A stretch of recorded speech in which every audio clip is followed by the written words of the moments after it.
Ahora nos vamos con nuestro amigo Alonso Hernández, que realizaron una rueda de prensa en la Ciudad de México para anunciar la 35ª Marcha del Orgullo Gay a nivel nacional.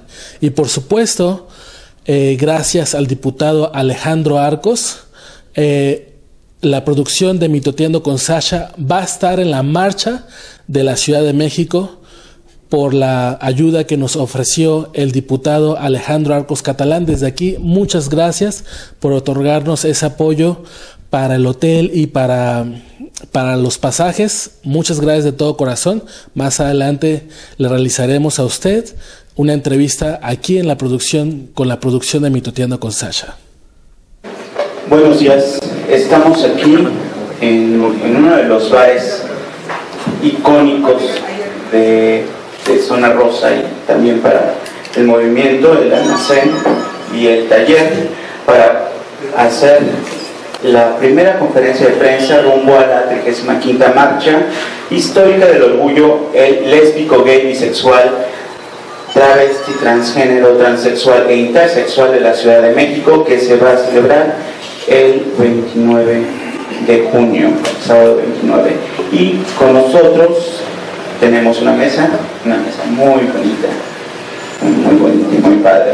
Está Gabriela Almanza, representante del proyecto Aprendo, Me Divierto y Juego y Viviendo, comisionada de comunicación de la 35ª Marcha Histórica del Orgullo LGBTI de la Ciudad de México. Tenemos a Jacqueline de Holst Tapia, presidente del Consejo para Prevenir y Eliminar la Discriminación en la Ciudad de México, COPEDF. Angélica Risco, nuestra querida Angélica Risco, activista transgénero del grupo Piratas de Género y ya una activista histórica del movimiento trans en lo que es la República. Y bueno, mi querido Eduardo Gordon, activista y parte de la coordinación general del comité organizador de la marcha histórica, también activista histórico de ya muchas décadas atrás. Están en su casa y bueno, comenzamos. En 5 años de marchar se han logrado cambios: legislación con mayor sensibilidad hacia las poblaciones LGBTI, mayor visibilidad, desaparición de las racias. Muchos podrían decir que vivimos en un oasis de libertad. Sin embargo, seguimos protestando y México se preguntará ¿por qué? ¿Por qué las jotas, machorras, locas, vestidas, desviadas, maricas, maricones, mariconas, lechas, anormales, pervertidos, invertidas, indefinidos, siguen llenando las calles de la ciudad si ya lo tienen todo? Hasta se pueden casar. ¿No es acaso que lo hacen por lucirse? Seguramente es por ensuciar la mente de nuestros hijos, porque no tienen más que hacer que entorpecer el tráfico, porque simplemente no tienen nada bueno que ofrecer a la ciudad más que un carnaval, ¿verdad? En honor a la verdad, hoy en día estas creencias prevalecen, incluso dentro del propio colectivo LGBTI. En honor a esa misma verdad, hay que decir que si bien la marcha tiene un grupo de movimiento, no lo ha tenido. Incluso la división interna existe entre el activismo y el mercado. Y el mercado sobrepasó los delgados hilos de unidad interna que pareciera tuviera el movimiento en sí. Teníamos deseos y protestas, muchas cosas por las cuales enfadarnos y de las cuales exigir un cambio. Nuestro camino para conseguirlo fue la resistencia, estar juntas y juntos. En un principio únicamente lesbianas y homosexuales, con las mismas necesidades de respeto y exigencia de no ser perseguidas ni perseguidos, de poder andar las calles sin que se nos llevara a los separos, sin que se nos acusara ambiguamente de amorales, de poder amar y demostrar nuestro amor libremente. Con el tiempo las personas transgénero fueron encontrando un lugar propio dentro de las identidades a pesar de recibir el mote de vestidas. Modo singular demostró la dicotomía femenino y masculino, siendo nuestras hermanas trans quienes demostraron que la realidad englobaba más que la sola vestimenta, quienes cuestionaron los roles de género, sino también la naturaleza, porque el mundo era más diverso que un XX o un XY. Caminamos entonces resistiendo en conjunto, con la idea de hacerle ver al México de finales de los 70 que debíamos ser incluidas e incluidos como parte de la sociedad sin que se nos considerara enfermos de ninguna clase. Para la década de los 80, la aparición del SIDA contribuyó a que esto no pudiera ser y que de hecho se nos estigmatizara. Homosexual igual a vestida, igual a sidoso. Aunado a que mundialmente la homosexualidad se consideraba una enfermedad mental, la situación se nos complicaba. Internamente sufrimos una fisura, pues aunque compartíamos la andanza, las compañeras lesbianas no sentían el mismo riesgo de contagio del VIH como los compañeros gays o bisexuales, y así, aunque se quiso caminar con solidaridad, la lucha contra el SIDA hizo notorias nuestras diferencias más que nuestras similitudes. Pasaron años para poder contener estas diferencias. Años en que muchos compañeros perdieron la vida a manos de la enfermedad. Poco a poco los medicamentos y protocolos ayudaron a minorar no solo los síntomas del SIDA, sino también los de nuestra fisura interna, aunque para entonces habían pasado poco más de 20 años del comienzo de nuestra andanza. Nuestro esfuerzo se volcó entonces a lograr garantías políticas. Habíamos pasado 20 años informándonos, estudiando. Nunca fuimos partidarios del ocio. Teníamos carreras en Derecho, en Sociología, Antropología, Historia, Periodismo. Éramos sexólogos, psicólogos, empresarios. Mundialmente se nos reconocía como personas de bien. Tanto que después de tanta expresión y denuncia internacional, se quitaba de la lista de patologías mentales la homosexualidad. Era el momento para exigir con conocimiento y en visión de igualdad y no de desventaja los mismos derechos. Nuestras consignas entonces se volcaron a ello. La atmósfera mundial exigía que México se pusiera a la altura, y entonces comenzó a discutirse una ley de sociedad de convivencia, que terminó por aprobarse.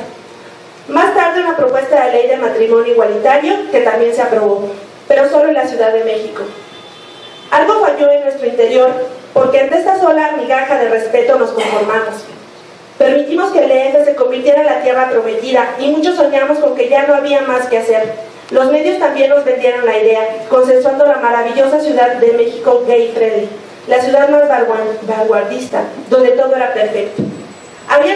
Hacia nuestro interior hubo conflicto, pues ante tal panorama de perfección, lo único que quedaba eran nuestros intereses personales. Candidaturas, producción de dinero, había que sacarle todo el jugo posible a esta marcha, que luego de tanto esfuerzo era definitivamente muy conocida. ¿Por qué no sacarle promoción y billete, dejar que brillara el desenfreno? Y así sucedió. Ustedes mismos presenciaron este clímax y desenlace con este conflicto el año pasado, la fecha en que escandalosamente nos fragmentamos, quedando asociaciones civiles por un lado, empresas y partidos políticos por el otro. Para muchos eso fue más de uno de los espectáculos a los que les habíamos acostumbrado. Para nosotros fue el cambio definitivo. Para nosotras esta era la verdadera oportunidad de redefinirnos, de mirar hacia atrás y entender en qué nos habíamos equivocado, porque aún se cree que ya hemos conseguido todo, pero la razón por la que seguimos en movimiento es porque aún no es así. En este momento les presentamos un nuevo plan de trabajo. Tras el telón de esta marcha nos encontramos asociaciones civiles con trabajo en la promoción de derechos humanos, ciudadanía, sexualidad, prevenciones de infecciones de transmisión sexual. Recolectamos la memoria de nuestra población. Hacemos talleres y eventos para capacitarles. Damos asesorías jurídicas, empleamos toda nuestra información, educación y experiencia en concientizar y sensibilizar no solo a la población LGBTI, sino a la población mexicana en general. Queremos que el México informado y respetuoso sea una realidad, y hace tiempo pusimos manos a la obra en ello. Nuestra falla consistió en permitir que la marcha, este evento que realizamos en conjunto y que posee toda la visibilidad que nuestro trabajo de todo el año no perdiera, que el trabajo de todo el año no perdiera su objetivo.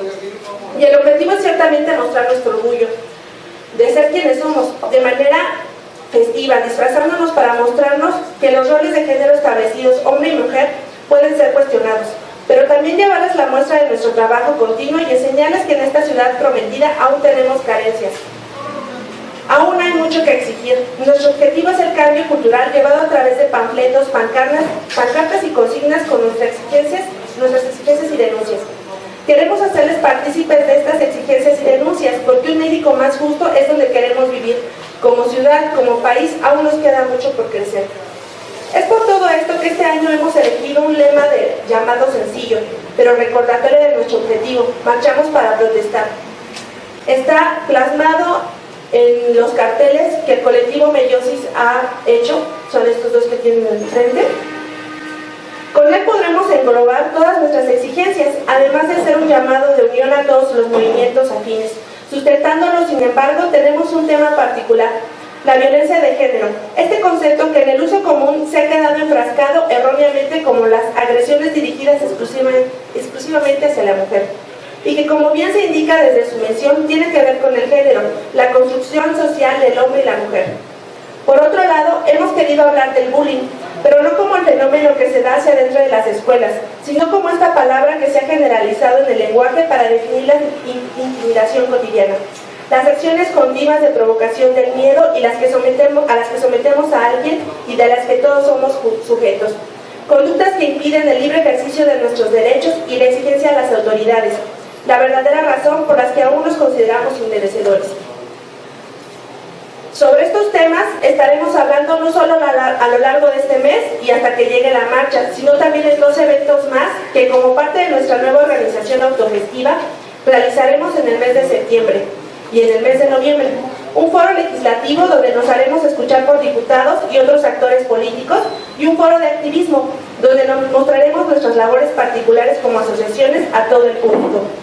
Lo que están viendo aquí detrás es un wall donde se encuentran todos los logos de las asociaciones civiles y las empresas socialmente responsables que hemos creído en la importancia de colaborar económica, intelectual y físicamente en la realización de estos eventos y obtener el beneficio de la visibilidad de nuestras acciones, así como al ser escuchados en conjunto para ver resueltas nuestras demandas. Esperamos que con el tiempo nos sumemos mucho más en este esfuerzo y ustedes puedan ver un colectivo fuerte, organizado y decidido que trabaja para la obtención de derechos iguales para todas y todos.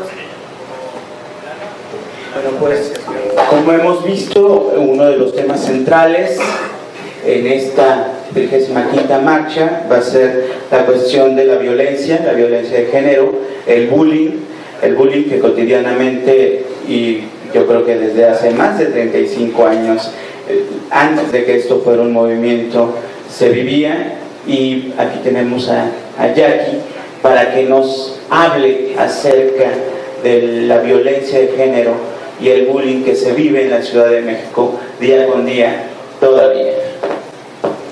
Gracias. Pues muy buenos días a todas y a todos, a los medios de comunicación que nos acompañan el día de hoy, a las organizaciones de la sociedad civil que están aquí como siempre y como cada año impulsando esta marcha que es tan importante. El tema es: ¿qué es la discriminación? La discriminación, sin duda, es una conducta, y es una conducta antisocial. Y es antisocial porque pone a un grupo de personas o a una persona en situación de vulnerabilidad. Y esta situación de vulnerabilidad se da a través de acciones que se tiene con ese grupo o con esa persona. Esas acciones siempre tienen que ver con el menoscabo, con la dignidad, con sobajar la dignidad, con burlas, con acciones que no permiten el acceso claro a los derechos humanos. A mí me gustaría que se imaginaran el derecho a la no discriminación y al trato igualitario como una llave. Es decir, en la manera en que tengamos un trato igualitario, vamos a tener acceso a la educación, a la salud, vamos a tener acceso a la justicia, vamos a tener acceso a un medio ambiente sano, vamos a tener acceso a la elección sobre lo que queremos ser. Y los motivos o las causas de la discriminación son muy diversas. Principalmente tienen que ver con lo que somos como personas, es decir, nuestro color de piel, nuestra raza, dónde estudiamos, de dónde venimos, o en este caso, que es el caso de la diversidad sexual, a quien amamos. Pareciera, ¿no?, que el tema de a quien amamos, ¿no?, es un tema que causa discriminación. Pero ¿cómo se da esa discriminación? Pues esa discriminación se da básicamente por dos motivos, es decir, esa conducta discriminatoria se da y se detona por dos causas principalmente. Una es por miedo, es decir, lo que tú eres, como tú te ves, a quien tú amas, lo que tú crees es motivo suficiente para el que te mira, te discrimina. Y la otra es porque es una conducta de superioridad, es decir, yo creo que lo que yo hago es mejor que lo que tú haces. Y entonces yo creo que es mejor a quien amo, a quien tú amas. Yo creo que mi identidad de género es mejor que la tuya. Estas dos acciones hacen la conducta discriminatoria. Déjenme decirles que en el Consejo para Prevenir y Eliminar la Discriminación, del 100% de los casos que atendemos, el 21% son quejas que pone precisamente la población LGBTT. Son ellas las que recurren al Consejo y nos dicen somos discriminados. Ahora, ¿en qué se discrimina? ¿Cuáles son esos motivos? La principal causa de discriminación de este grupo de población la seguimos viendo y la seguimos mirando en los trabajos, es la principal queja, en las escuelas y en las familias. Ahí dicen, y esto no es más que el entorno claro de la sociedad. Es decir, mientras la política pública y legislativa avanza, sin duda ya nos decía Gabriela, los avances que esta ciudad ha tenido son indiscutibles. Pero mientras no cambiemos la manera de mirarnos, no hay política pública ni legislativa que alcance para modificar la conducta. Porque de lo que estamos hablando acá es de una conducta, es cultural. Y yo quisiera decirles que la cultura no es un tema genético. Es decir, no porque mis papás me educaron así, no porque yo vengo de esa escuela, no porque en mi lugar de origen, en la ciudad o donde yo nací, esa es la costumbre, ¿no? Pues ya ni modo, ¿verdad? A mí me dijeron pues, que ser homosexual no estaba bien, que ser lesbiana, heterosexual, transexual, transgénero, no está bien. La cultura no es un tema genético, es un tema hereditario. ¿Qué quiero decir con esto? Que por lo tanto la cultura es modificable porque la cultura es cosa viva. Así que la discriminación es una conducta antisocial que sí se puede eliminar y por eso, por ese hecho, es tan importante la marcha. Ese es el link que nos hace visibilizar a esta marcha como un ejercicio importante. ¿Por qué? Porque por un lado visibiliza a este grupo de población tan importante para la ciudad. Quienes las miran y los miran en la calle expresando lo que son y exigiendo una serie de modificaciones, ya sean legislativas o políticas, pero principalmente en la sociedad, hace que las conductas se cambien. Así que desde el Consejo para Prevenir y Eliminar la Discriminación, felicitamos que ya llevemos 35 años de haciendo esta marcha. Esta marcha que además, sin duda, es de las más importantes, no solamente del país, sino en el marco internacional. Son muchas las organizaciones que vienen, son muchos los países que nos miran. Ojalá podamos convertir a las y los que vivimos y transitamos en la Ciudad de México nuestra cultura, porque entonces sí cambiaremos la mirada de vernos. No se vale y no podemos permitir que en esta ciudad el bullying homofóbico o el bullying social, como ustedes dicen, se sigue dando. Y les voy a dar un dato para cerrar solamente mi participación ahorita. El Consejo acaba de presentar un estudio la semana pasada de mujeres trans. Y quiero decirles que las niñas y los niños entre 13 y 15 años, que es el nivel de secundaria, que es cuando empiezan a expresar su sexualidad, no es que no lo sepan antes, que empiezan a expresar su sexualidad, muchas y muchos de ellos se ven obligados a dejar la escuela. por el bullying hecho por maestros, por maestras y por sus compañeros. Esta situación las lleva muchas veces a que en el marco de la familia también sean rechazados y terminen siendo niñas y niños en situación de calle. Esto, claro que es bullying social. Esto, como sociedad, nos tiene que doler y no lo debemos de permitir. Así que, enhorabuena, muchas felicidades por esta marcha y este consejo siempre estará acompañando acciones que nos hagan reaccionar a la sociedad. Muy buenos días a todas y a todos.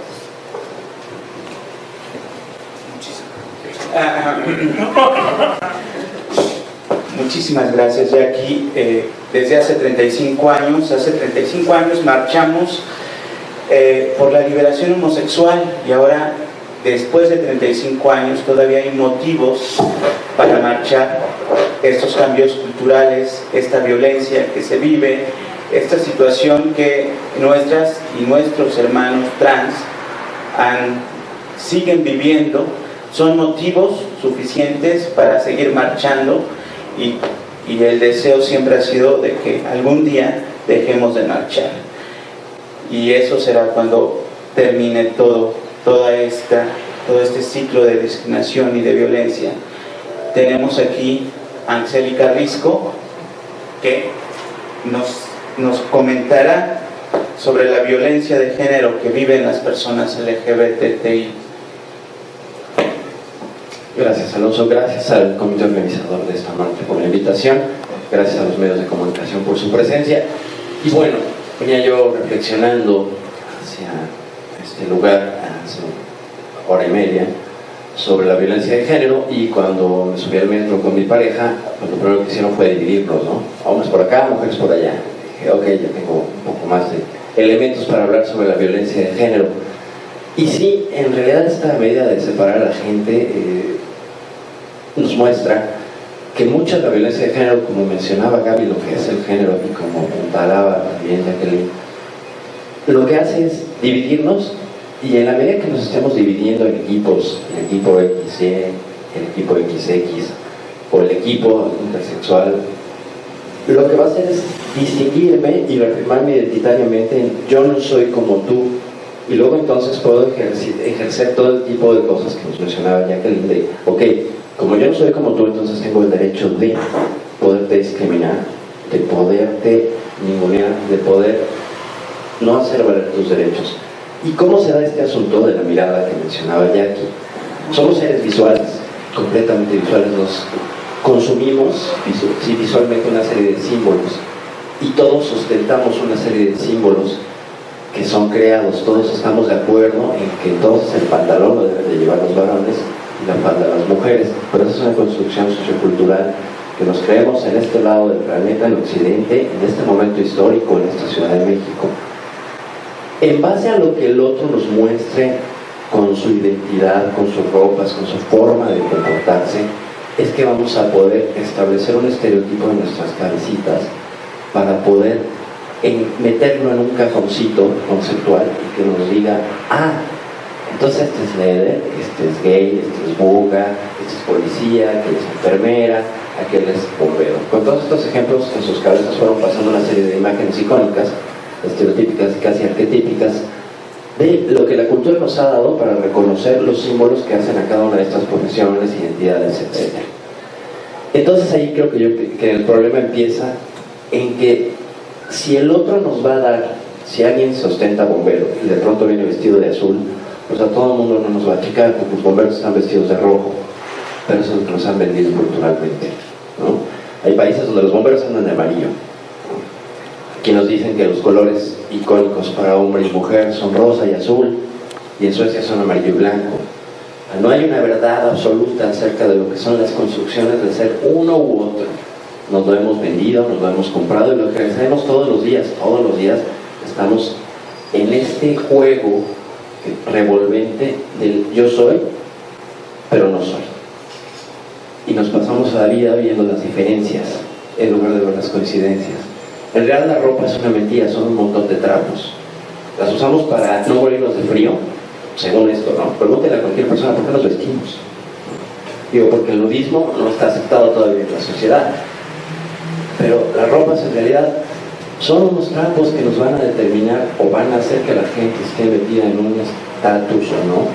Sí, efectivamente hacen que la gente quede metida en un estereotipo, y de ese estereotipo nos la pasamos violentando todos, todo el tiempo, aún las personas diversas, aún las personas gays, bisexuales, travestis, transexuales, intersexuales y queers, ejercemos violencia. En el pasado 17 de mayo, que fue el día contra la homofobia, reflexionábamos por ahí que cuántas veces hemos sido homofóbicos, bifóbicos, lesbofóbicos, transfóbicos, y la respuesta en redes sociales fue interesante porque era bueno, yo no había reparado en esto, ¿no? Todo el mundo estaba como en la felicidad o en la emoción de yo soy diverso y apoyo el Día Nacional del Gay, dijeron algunos, ¿no? Yo soy diverso, apoyo el día en contra de la homofobia. Ok, pero nada más es este día, es como el Día de la Madre, el Día del Padre. Diario hay que estar reflexionando sobre qué es lo que nos hace discriminar y decir, ay no, entonces yo no voy al taller porque nada más hay puros hombres y como mi identidad de género es mixta o soy una chica trans, pues no encajo, ¿no? Y entonces tengo que llevar el código identitario para vestirme y poder entrar. Todo este tipo de cosas, lo único que está haciendo es que nos dividamos y que estemos violentándonos una y otra vez. La violencia de género existe desde el colectivo no diverso hacia el colectivo diverso, y dentro del mismo colectivo diverso nos la pasamos violentándonos todo el tiempo, marcándonos con una serie de palabras peyorativas que aún siguen siendo como válidas. Lo padre es agarrarlas y asumirlas y deconstruirlas, pero no está chido de pronto que en este siglo XXI, ya 13 años de que empezó, sigamos con algunas palabras como puto, como vestida. Yo siempre en este asunto de la vestida me pregunto, entonces la otra es encuerada, ¿no? Estamos en un ejercicio constante del reafirme identitario. Todo el tiempo tenemos que decir qué somos, y me parece que, aparte de cansado este ejercicio, fomenta y genera violencia para todos lados, fomenta y genera muchísima violencia. Me preguntaban, ¿cómo vas a ir a la conferencia de prensa de Angélica? Pues soy Angélica, aunque traiga barbas, ¿no? Soy Angélica, aunque a veces salga de barbas y la gente piense que soy una chava que se viste de chavo. ¡Qué maravilla! ¿No? O sea, no tengo que venir y posar de trans para decir soy trans. Ya no tengo que hacer eso, yo no tengo que traer la credencial. Creo que en el momento que nos libremos todos de esas construcciones de género, por eso siempre he dicho, libérate del género, podremos ser un poquito más iguales y dejaremos de ser tan diferentes y estaremos dejando de jugar con este juego de señalarle al otro la diferencia. Gracias.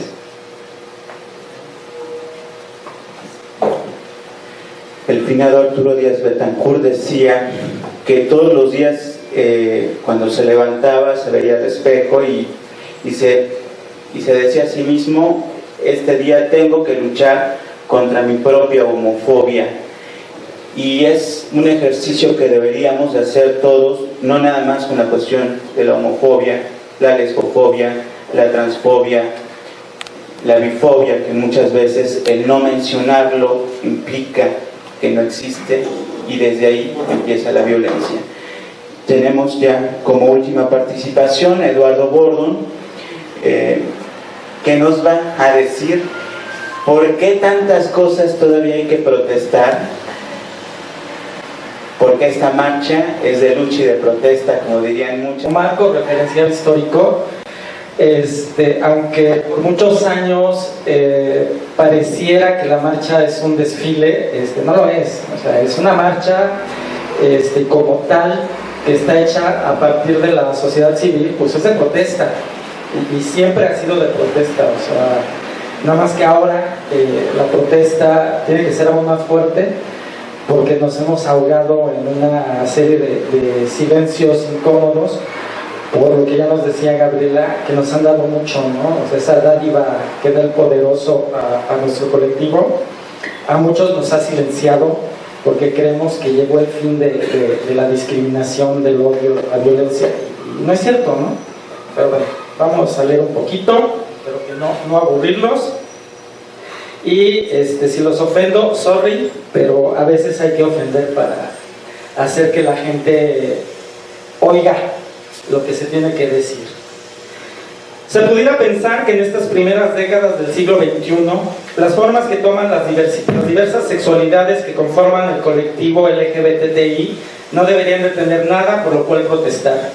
¿No acaso vivimos en una ciudad gay friendly? ¿No acaso tuvimos primero las sociedades de convivencia y ahora ya el matrimonio igualitario? ¿No es cierto que los cuerpos de policiales tienen cursos de sensibilización sobre los derechos y las formas en que deben dirigirse a las personas que conforman nuestro colectivo? Tenemos centros comunitarios, ministerios públicos especializados, enlaces delegacionales específicos para atender nuestras denuncias ciudadanas y protegernos del crimen que cada día es menos en esta ciudad. Sí, todo esto y más tenemos, pero son formas, nada más, sin sustancia o un fondo real que les permita a las instancias y entidades que están emplazadas para atendernos un verdadero trabajo que nos proteja. Los centros comunitarios e instancias delegacionales no cuentan con recursos. Los compañeros deben de poner de su bolsillo para tener un escritorio y una silla, y dependen de la buena voluntad de la gente para tener papel y equipo de cómputo, porque las delegaciones solo les entregan una oficina vacía desde la cual se espera que nos atiendan, y muchas de las veces los mismos compañeros son víctimas de la discriminación que permea cada una de las instituciones de este país. El matrimonio igualitario se ha quedado en la buena intención de varios gobiernos locales, ya que en ningún caso se puede tener acceso a la seguridad social. Hay que interponer juicios para poder afiliar a nuestras parejas al Seguro Social, al ISSSTE o usar el Infonavit. Casi parecen matrimonios de kermés, y los matrimonios de kermés tienen mayores derechos, porque si presentas tu certificado en el puesto de pambazos, te dan el 2x1.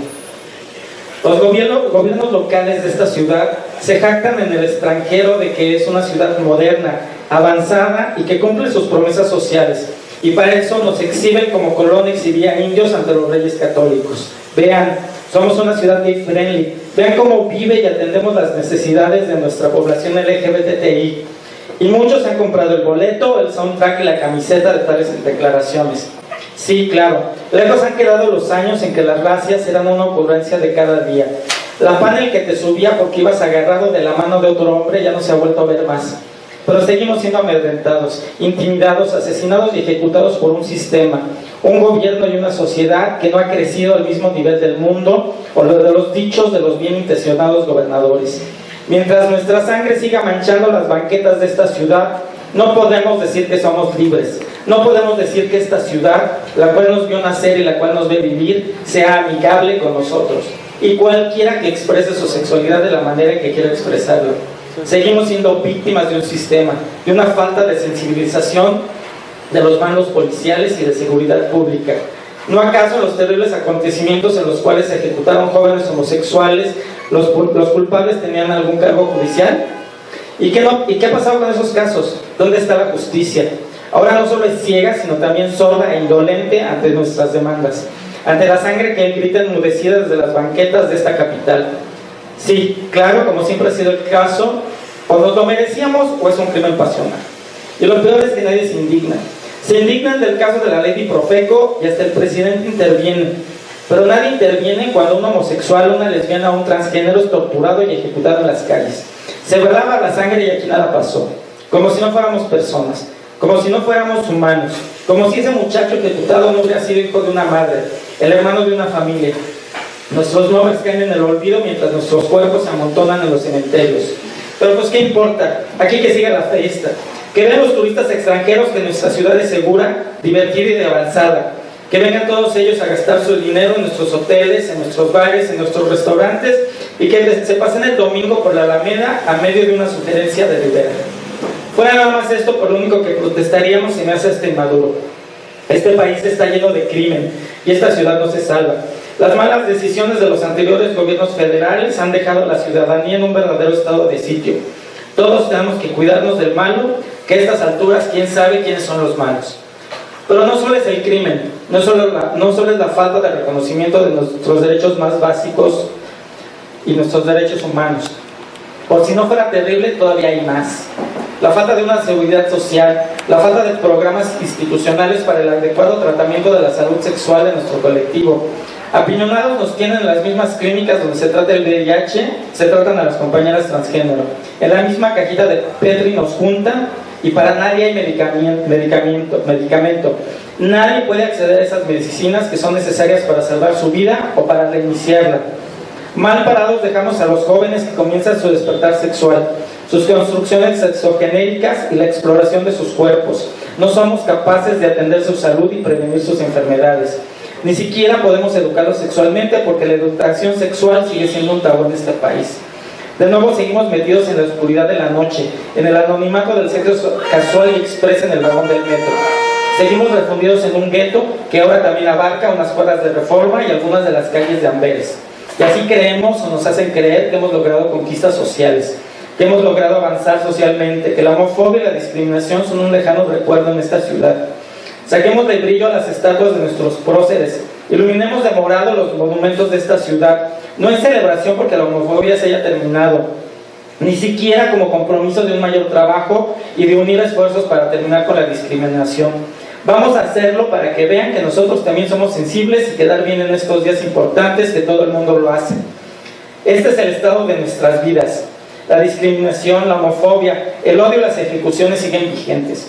Mientras yo use mi sexualidad, la exprese como se me dé la gana y defienda el derecho que tengo de utilizar mi cuerpo como me plazca, estaré en la mira de la policía. Seré por el solo hecho de existir un detractor del sistema, de un sistema que me quiere normativizar, que quiere que me conforme al molde que otros han hecho para mí y los míos, que sea un joto decente, que solo puede expresar su deseo tras puertas cerradas y que besar a otro hombre en la vía pública sea una sentencia de muerte, porque un macho mexicano le revolví deseos inconscientes que no puede aceptar en él, pues mucho menos en mí, y que la única manera que sepa refrenar esos deseos sea disparándome y matándome en los brazos de mi pareja. Será la piedrita en el zapato de un gobierno que solo le importa maquillar cifras y mantener los índices de delincuencia para sus propios fines. Seré sin miramiento solo por aceptar mi condición sexual y sexogenérica, un paria de la justicia. Para mí los míos no habrá nunca justicia. No habrá respeto ni a mi vida ni a mis derechos sociales, sexuales, de salud, reproductivos y humanos. ¿Por qué? Porque no soy considerado una persona, no soy un ser humano, soy un joto, soy un puto más que se atreve a amar de una forma diferente, de una manera disidente y combativa. Porque aquí no es que alguien me dé mis derechos, que otros me protejan mi estatus. Soy yo quien decido con quién me acuesto, y yo, solo yo, ejerzo mis derechos. Y soy yo, y el más importante de todos los derechos es el de vivir. Así que yo decido cómo hacerlo, decido yo a quién amar y cómo demostrárselo. No decide el gobierno, ni mi vecina, ni el policía de la esquina. Y por lo mismo decido protestar ante el gobierno y ante la sociedad. Decido salir a las calles y mostrarles nuevamente que existo, que mi vida vale y que no estoy feliz de cómo se hacen las cosas, de cómo el gobierno y los medios manipulan la información, manipulan las cifras y maquillan la situación, haciendo creer a todo el mundo que aquí no pasa nada, que aquí en esta ciudad y en este país los derechos humanos se respetan, la vida de los ciudadanos se cuida y que hay programas para la atención integral del otro, de los otros y de todos. Cuando esto no es cierto, más allá de las formas, del papel y de los pactos que los gobiernos les encanta firmar, porque es más sencillo firmar pactos que actuar. Es más sencillo decir, hagan que hacer. Es más sencillo mantener las formas, comprometerse a un trabajo de verdad que cambie las actitudes misóginas, homofóbicas y de odio que tiene la población, los policías y el mismo gobierno, que educar y sensibilizar. Como siempre ha sido en este país, si a mí no me afecta, pues a mí no me importa. Y si no me importa, pues ni idea de existir. Creando un país alterno en el cual no pasa nunca nada y todo es lindo, lindo, lindo, lindo. Ya escucharon a Alonso Hernández y a todo el comité de esta 35ª Marcha del Orgullo Gay ahí en la Ciudad de México. Se va a honrar la memoria de muchos activistas que han sido asesinados homofóbicamente. Uno de ellos es nuestro compañero ex líder del grupo del movimiento gay de aquí en Guerrero, quien era Ceproday, nuestro amigo Quetzalcóatl Leija Herrera. Ahí se va a honrar la memoria de quien fuera nuestro líder, Quetzalcóatl Leija Herrera. Ahí estaremos, por supuesto, con nuestro amigo Alonso Hernández. Desde aquí le mandamos un saludo y ahí nos vamos a ver, por supuesto, en la 35ª Marcha del Orgullo Gay. Y aprovecho también para agradecerle al diputado Alejandro Arcos Catalán por la gran ayuda que nos está dando para el traslado y el hotel de los activistas del programa Mitoteando con Sasha para ir a esta marcha, con mucho gusto allí estaremos. Muchas gracias al diputado Alejandro Arcos Catalán.